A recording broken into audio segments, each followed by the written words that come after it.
sa mundo ang ating kinalalagyan, kung saan ang iba'y masaya, umiiyak at malungkot, na siyang napalilibutan ng iba't ibang emosyon. Ang pag-ibig ang siya pa ring tunay na malakas, ngunit maaaring makapanganib.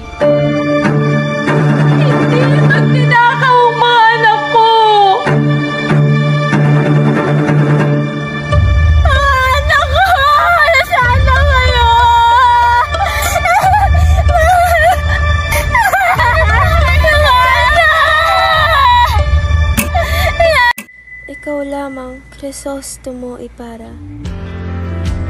Ang tanging babaeng pinakamamahal ko at pakakasalan. Solo 2.